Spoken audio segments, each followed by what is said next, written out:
हज़रत सैयदना हसन बसरी रहमतुल्लाह ताला अलैह के दस्ते मुबारक पर एक ऐसे कफन चोर ने तौबा की जिसने सैकड़ों कफन चुराए थे।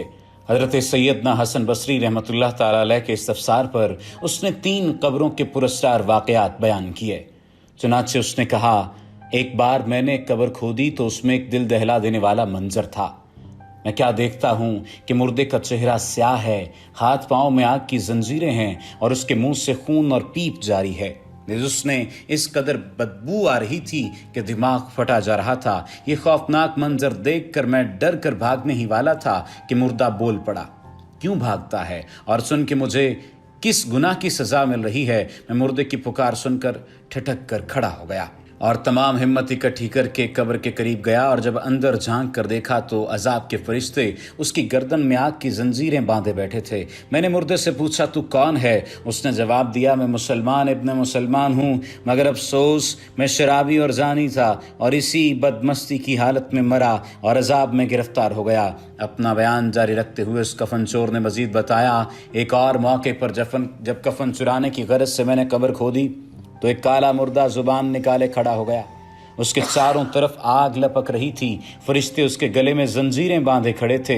उस शख्स ने मुझे देखते ही पुकारा, भाई मैं सख्त प्यासा हूँ, मुझे थोड़ा सा पानी पिला दो। फरिश्तों ने मुझसे कहा, खबरदार इस बेनमाजी को पानी मत देना। फिर मैंने हिम्मत करके उस मुर्दे से पूछा, तू कौन था और तेरा जुर्म क्या है? उसने जवाब दिया, मैं मुसलमान था, मगर अफसोस मैंने अल्लाह अज़्वजल की बहुत नाफरमानियाँ की हैं और मेरी तरह बहुत से गुनहगार अजाब में गिरफ्तार हैं। उसने मजीद कहा, इसी तरह एक दफ़ा मैंने एक कब्र खोदी तो कब्र को अंदर से बहुत ही वसी पाया और देखा कि एक नहायत ही खुशनुमा बाग है जिसमें नहरें बह रही हैं और एक हसीन और जमील नौजवान उस बाग में मज़े लूट रहा है। मैंने उस नौजवान से पूछा, तुझे किस अमल के सबब ये इनाम मिला है? वो बोला, मैंने एक वाइज से सुना था कि जो शख्स आशूरा के रोज़ 6 रकत नफल पढ़े अल्लाह अज़्वजल उसकी मगफिरत फरमा देता है।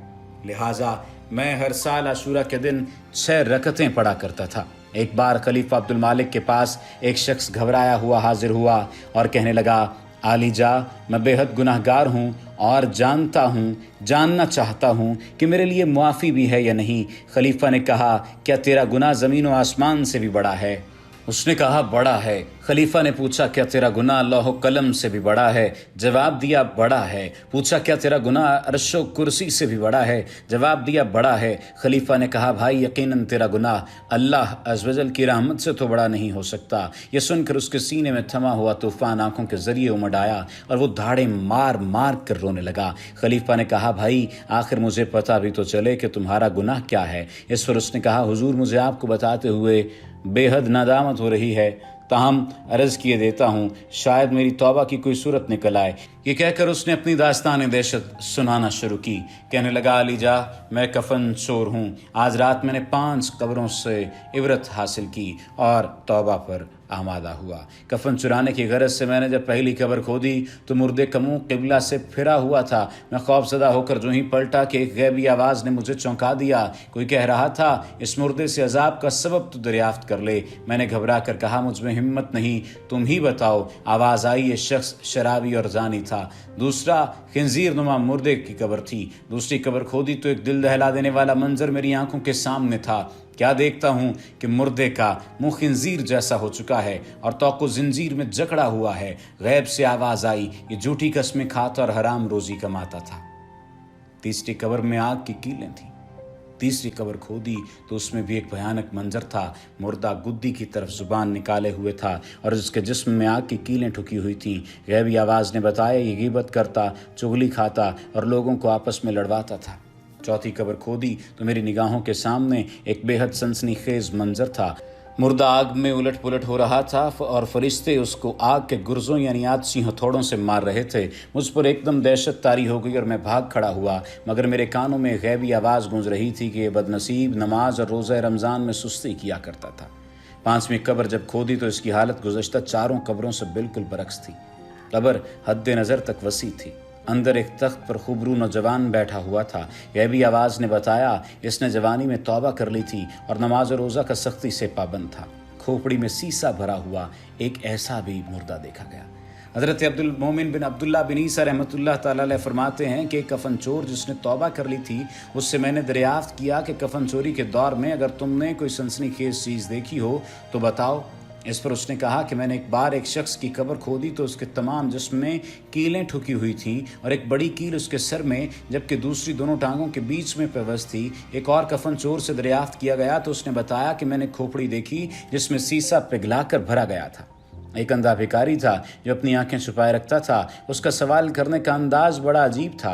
وہ لوگوں سے کہتا، جو مجھے کچھ دے گا اس کو ایک عجیب بات سناؤں گا اور جو زائد دے گا اس کو ایک عجیب چیز بھی دکھاؤں گا۔ ابو اسحاق ابراہیم رحمۃ اللہ تعالیٰ علیہ فرماتے ہیں، کسی نے اس کو کچھ دیا تو اس کے پاس کھڑا ہو گیا، اس نے اپنی آنکھیں دکھائیں، میں یہ دیکھ کر حیران و ششدر رہ گیا کہ اس کی آنکھوں کی جگہ 2 سوراخ تھے جن سے آر پار نظر آتا تھا۔ اب اس نے اپنی داستان حیرت نشان سنانی شروع کی، کہنے لگا، میں اپنے شہر کا نامی گرامی کفن چور تھا اور لوگ مجھ سے بے حد خوف زدہ رہتے تھے۔ اتفاق سے شہر کا قاضی یعنی جج بیمار پڑ گیا، اس کو جب اپنے بچنے کی امید نہ رہی تو اس نے مجھے 100 دینار بھجوا کر کہلا بھیجا کہ میں ان 100 دیناروں کے ذریعے اپنا کفن تجھ سے محفوظ کرنا چاہتا ہوں۔ میں نے حامی بھر لی، اتفاقاً وہ تندرست ہو گیا، مگر کچھ عرصے کے بعد پھر بیمار ہو کر مر گیا۔ میں نے سوچا کہ وہ عطیہ تو پہلے مرض کا تھا، لہٰذا میں نے اس کی قبر کھود ڈالی۔ قبر میں عذاب کے آثار تھے اور قاضی جج قبر میں بیٹھا ہوا تھا اور اس کے بال بکھرے ہوئے تھے اور آنکھیں سرخ ہو رہی تھیں۔ اتنے میں نے اپنے گھٹنوں میں درد محسوس کیا اور ایک دم کسی نے میری آنکھوں میں انگلیاں گھونپ کر مجھے اندھا کر دیا اور کہا، اے بندہ خدا، اللہ عز و جل کے بھیدوں پر کیوں مطلع ہوتا ہے؟ دردندے کے پیٹ میں بھی جزا و سزا کا سلسلہ ہوتا ہے۔ پیارے اسلامی بھائیوں، قبر کا عذاب حق ہے۔ عذاب قبر دراصل عذاب برزخ ہی کو کہتے ہیں۔ اسے عذاب قبر اس لیے کہتے ہیں کہ عموماً لوگ قبر ہی میں دفن ہوتے ہیں، ورنہ خواہ کوئی شخص جل جائے، ڈوب جائے، اس کو مچھلیاں کھا جائیں، جنگل میں درندے پھاڑ کھائیں، کیڑے مکوڑے کھا جائیں یا ہوا میں اس کی راکھ اڑا دی جائے، ہر صورت میں اس کے ساتھ جزا و سزا کا سلسلہ ہوگا۔ اب سوال یہ پیدا ہوتا ہے کہ ہم نے اپنی تیاری کیا کی ہے؟ برزخ کے لفظی معنی آڑ اور پردہ کے ہیں اور مرنے کے بعد سے لے کر قیامت میں اٹھنے تک کا وقفہ برزخ کہلاتا ہے۔ چنانچہ برزخ کے متعلق پارہ 18 سورہ مومنین آیت نمبر 100 میں اللہ عز و جل فرماتے ہیں، جس کا ترجمہ یہ ہے، اور ان کے آگے ایک آڑ ہے اس دن تک جس دن اٹھائے جائیں گے۔ حضرت سیدنا مجاہد رحمۃ اللہ تعالیٰ علیہ اس آیت کی تفسیر میں فرماتے ہیں کہ برزخ سے مراد موت سے لے کر قیامت کے دن دوبارہ اٹھائے جانے کی مدت ہے۔ عذاب قبر کا اب قرآن سے ثبوت ملتا ہے۔ عذاب قبر قرآن پاک سے ثابت ہے، چنانچہ پارہ 29 سورہ نوح آیت نمبر 25 میں حضرت سیدنا نوح علیہ السلام کی نافرمان قوم کے طوفان میں غرق ہونے کے بعد عذاب قبر میں مبتلا ہونے کا اس طرح بیان ہے۔ فرمایا، واضح طور پر واضح الفاظ میں اپنی کیسی خطاؤں پر ڈبوئے گئے، پھر آگ میں داخل کیے گئے۔ اس آیت مبارکہ کے اس حصے پھر آگ میں داخل کیے گئے کی تفسیر میں لکھا ہے، اس آگ سے مراد برزخ کی آگ ہے، مراد عذاب قبر ہے، یعنی ان کو قبر کے اندر آگ میں جھونکا گیا۔ تو پیارے دوستو، اندازہ لگا لیجئے کہ عذاب قبر کس کس طرح سے لوگوں کو آ لے گا، لیکن اس کی وجوہات کو ہم اسی زندگی میں ختم کر سکتے ہیں۔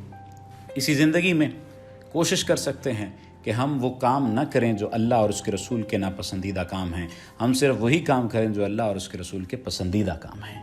وما علینا الا البلاغ المبین۔